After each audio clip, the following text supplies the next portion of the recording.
నేను తిత్తి తీయించానండి ముక్క. అదిగోండి డీప్ ఫ్రిడ్జ్లో పెట్టాను. ఆవకాయ పడుతున్నామండి. లవంగాలండి 1 కేజీకి 25-30 వేసుకోవచ్చండి. మనం కారం తింటాను బట్టి కూడా అండి. ఇగో యాలకులండి 12 వేసానండి. ధనియాలండి, జీలకర్ర అండి, సోపు అండి, దాల్చిన చెక్క అండి, స్టార్ పువ్వు అండి, గసగసాలు అయితే కంపల్సరీ పడతాయండి. మెంతిపిండి కూడా కొంచెం పైనుంచి వేస్తాం. ఇది వరకే నేను ఎవరికో పట్టే ఆవకాయ అండి మసాలా ఉందండి. అందులో చేత కొంచెం తక్కువ వేసాను మసాలా అండి. ఇదిగోండి ఇది అల్లం వెల్లుల్లి పేస్ట్ మీకు తెలుసు కదండి. ఇంక ఇవన్నీ కామన్ అండి. చేప ముక్కలు అయితే బాగా వేగించాలండి. ఇదిగోండి గసగసాలు కొంచెం ఎక్కువ వేసుకున్నా బాగుంటుందండి, కమ్మదనం ఉంటుందండి. అదిగోండి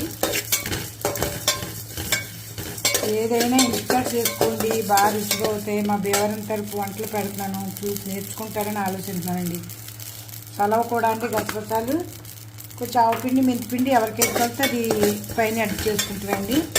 ఇప్పుడు చేప ముక్కల్ని నూనెలో దేవేస్తానండి. నిమ్మరసం మేము ఉడకబెట్టి ఉంచేసుకున్నామండి. ఇది వానలు పడుతున్నాయని అది వేసేసుకుంటామండి.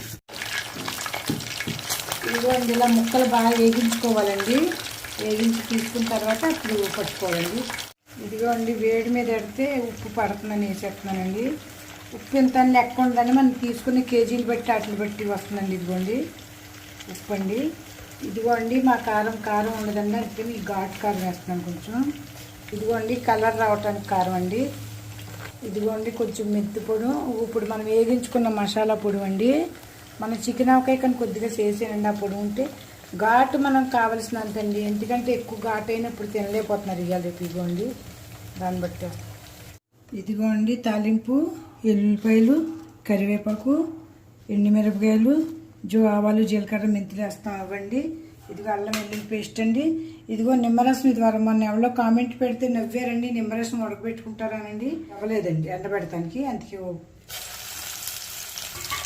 ఇదిగోండి.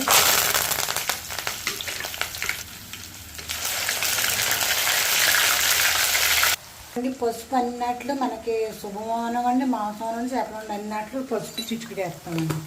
ఇదిగోండి ఇది ఈ ప్రకారం ఉడుకుతుందండి. పచ్చివాసన నిమ్మరసం ఇదిగోలో ఎచ్చబెట్టుకుని ఉంచుకుంటామండి, అది ఎండబెట్టి ఉంచుకుంటామండి. ఏమి పాడవదండి, బాగుంటుందండి. మీరు చేయటం ఎందుకనేసి ఇందులోనే వేసేసుకుంటున్నానండి నేనైతే. అదిగోండి చాలాపోతే కొంచెం నూనె అయితే మేము కంపల్సరీ 2-3 సార్లు పోస్తామండి. ఎక్కువ నూనె పోసినా మళ్ళీ ఇది అవుతుంది కదా. నూనె అయితే ములుగు ఉండాలండి, దానికి మనం ఏం చెప్పలేమండి. ఇదిగోండి నిన్న రాత్రి కొరమైన ఆవకాయ పట్టామండి. ఇదిగో చూడండి. దీన్ని చూసి మీరు లైక్ కొడతారు, సబ్స్క్రైబర్ కొడతారు, మీ ఇష్టం.